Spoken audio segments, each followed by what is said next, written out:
শেখ হাসিনা কামাল মামুনের মামলার রায় ঘোষণা করবেন ট্রাইব্যুনাল ১। সেখানে আছেন জাহিদ হাসান, আমরা সরাসরি যুক্ত হচ্ছি তার সঙ্গে। জাহিদ, আলোচিত এই মামলার রায় ঘোষণা হতে যাচ্ছে কিছুক্ষণ পরেই। রাজসাক্ষীকেও হাজির করা হয়েছে এবং মামলার আসলে সার্বিক পরিস্থিতি আপনার মাধ্যমে জানতে চাই।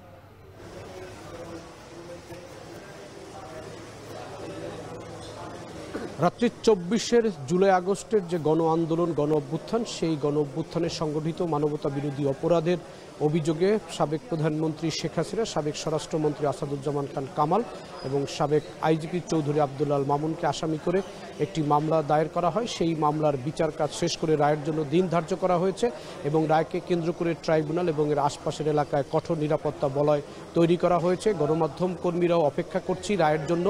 আর ১ ঘন্টা পরেই মূলত নির্ধারিত যে সময় রায় ঘোষণার, সেই সময়ের জন্য আমরা অপেক্ষা করছি। কাঙ্ক্ষিত যে সময়, শেখ হাসিনার বিরুদ্ধে যে ৫টি অভিযোগ আনা হয়েছে, একই সঙ্গে তার সরকারের সাবেক স্বরাষ্ট্রমন্ত্রী, তার বিরুদ্ধে একই অভিযোগ আনা হয়েছে এবং চৌধুরী আব্দুল্লাহ মামুনের বিরুদ্ধেও ৫টি অভিযোগ, একই অভিযোগ রয়েছে। তবে তিনি মামলার মাঝ বরাবর, অর্থাৎ সাক্ষী শুরু হওয়ার পরপরই তিনি এই মামলায় নিজেকে রাজসাক্ষী হিসাবে নিজেকে ঘোষণা করেন এবং তিনি এই মামলায় সাক্ষী দিয়ে তার দায় স্বীকার করে তিনি দুঃখ প্রকাশ করেছেন দেশবাসীর কাছে। এরপর থেকে তাকে এই মামলার রাজসাক্ষী হিসাবেই গণ্য করা হলেও তিনি এখন পর্যন্ত এই মামলার আসামি হিসাবে বিবেচিত হবেন, কারণ আদালতের এখন পর্যন্ত এখতিয়ার যে তাকে রাজসাক্ষী হিসাবে এই অভিযোগ থেকে তাকে খালাস দিবেন কিনা বা তাকে দণ্ডিত করবেন কিনা, তার বিরুদ্ধে যে অভিযোগ আনা হয়েছে সেই বিষয়গুলো নির্ভর করছে। আমরা একটু এ বিষয়ে আরও বিস্তারিত কথা বলতে চাই সহকর্মী আজহার লিমনের সাথে। আমরা দুজনেই সকাল থেকে এই ট্রাইব্যুনাল অঙ্গনে রয়েছি, সব খোঁজ খবর রাখার চেষ্টা করছি।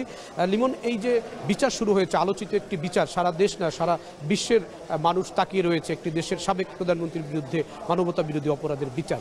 সেখানে ট্রাইব্যুনালের প্রসিকিউশন টিম, অর্থাৎ রাষ্ট্রপক্ষ, তারা অনেকগুলো অভিযোগ উত্থাপন করেছেন। ৫টি অভিযোগের সাথে সেটির তারা বিস্তারিত সব কিছু তুলে ধরেছেন, সার্বিক পরিস্থিতি, এবং একই সঙ্গে এই যে অভিযোগগুলো তুলে ধরেছেন, এই অভিযোগগুলো প্রমাণিত হলে কী ধরনের শাস্তি তারা রাষ্ট্রপক্ষ চেয়েছেন এবং কী ধরনের শাস্তি হতে পারে, এ বিষয়ে যদি বিস্তারিত একটু বলতেন দর্শক।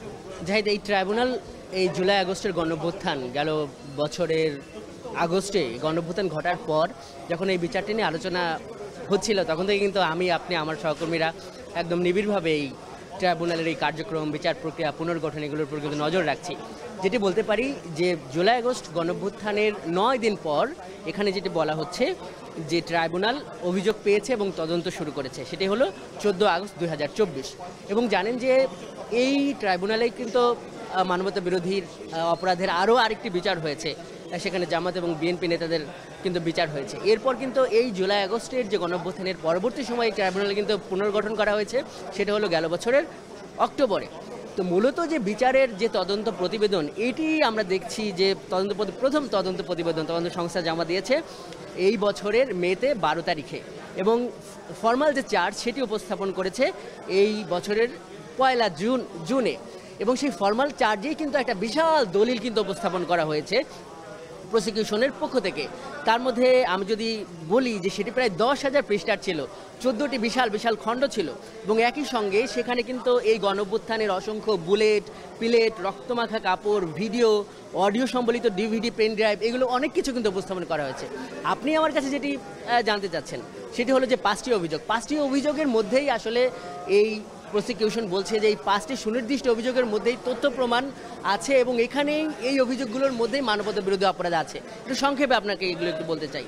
প্রথম যে অভিযোগ আছে সেটি হলো, আপনি জানেন যে গেল বছরের ১৪ জুলাই সাবেক প্রধানমন্ত্রী গণভবন থেকে যে সংবাদ সম্মেলনটি করেছিল, তখন কিন্তু সাংবাদিকদের প্রশ্নের জবাবে কিন্তু উনি বলেছেন যে রাজাকারের বাচ্চা বা নাতিপুতিরা কি কোটা পাবে। এই যে ছাত্র জনতা যারা আন্দোলন করছিল তাদেরকে রাজাকারের বাচ্চা এবং নাতিপুতি বলল সাবেক প্রধানমন্ত্রী, সেটি এখানে বলা হচ্ছে যে এই ঘটনা দেশব্যাপী তার পরদিন ছাত্রলীগ সহ এই আন্দোলনের উপর আক্রমণের একটা বৈধতা দিয়েছে, একটা উস্কানি দিয়েছে, সেটি কিন্তু এখানে উল্লেখ করা হয়েছে। ২ নম্বর অভিযোগে এখানে আছে যে ঢাকা বিশ্ববিদ্যালয়ের ভিসি এবং তৎকালীন ঢাকার দক্ষিণের যে মেয়র এবং তৎকালীন আরেকজন সংসদ সদস্য হাসানুল হক ইনু, এই ৩ জনের সঙ্গে কথোপকথন। উনি ঢাকা বিশ্ববিদ্যালয়ের যে ভিসি তাকে বলছেন যে এরা রাজাকারের বাচ্চা, এদেরকে ফাঁসি দিয়ে দাও, ফাঁসি দেওয়া হবে। মেয়র যিনি তাপস, তাকে বলছে যে আমি এখন লেথাল ওয়েপন ব্যবহারের বা মরণঘাতী অস্ত্র ব্যবহারের নির্দেশ দিয়েছি। ইনুকে বলছে যে হেলিকপ্টার থেকে গুলি ছোড়া হচ্ছে। এই যে বিষয়গুলো, এইগুলোকেও কিন্তু তথ্য প্রমাণ এবং আমরা একটু জানতে চাই, এই যে অভিযোগগুলো উঠে এসেছে, 5টি অভিযোগ আমরা জানি, তার বিরুদ্ধে যদি প্রমাণিত হয় এই 2 আসামির বিরুদ্ধে, বিশেষ করে সাবেক প্রধানমন্ত্রী শেখ হাসিনা এবং সাবেক স্বরাষ্ট্রমন্ত্রী কামাল, দুজনের মধ্যে কী শাস্তি হতে পারে? এখানে যেটি হলো যে শাস্তি, যেহেতু এটি আন্তর্জাতিক অপরাধ ট্রাইব্যুনাল এবং আপনি জানেন যে এখানে মানবতা বিরোধী অপরাধের শাস্তি হয়। এইখানে এই অভিযোগগুলোর মধ্যে প্রসিকিউশন পক্ষ তারা যেটি বলছে যে এখানে হত্যা, নির্মূল, কারারুদ্ধ করা, অপহরণ করা, তারপরে টর্চার বা নির্যাতন করা, এইগুলো যে ব্যাপক ভিত্তিক এবং খুব পদ্ধতিগতভাবে হয়েছে, সজ্ঞানে হয়েছে। এর জন্য আসলে আমরা এই যে ট্রাইব্যুনাল আইন, এটির কিন্তু প্রায় 26টি ধারা আছে, এর 20 ধারায় আছে এর রায়ের ব্যাপারে। তো এই রায়ের ব্যাপারে যেটি বলা হচ্ছে যে 2 ধরনের কথা বলা আছে। একটা একদম উল্লেখ করে আছে, সুনির্ধারিত করে দেওয়া আছে যে ট্রাইব্যুনাল অপরাধের গ্রাভিটি অফ ক্রাইমস, অর্থাৎ অপরাধের গভীরতা বুঝে ট্রাইব্যুনাল তাকে মৃত্যুদণ্ড দিতে পারে, অথবা ট্রাইব্যুনাল চাইলে যে কোনো শাস্তি তাদের দিতে পারে। বলছিলেন আমাদের সহকর্মী আজহার লিমন, তিনি বিস্তারিত তুলে ধরছিলেন। রাত্রি ট্রাইব্যুনালের বিচার কাজ শেষ করার পরে রায়ের জন্য যে নির্ধারিত সময়, সেটি আর কিছু সময় পরেই শুরু হবে।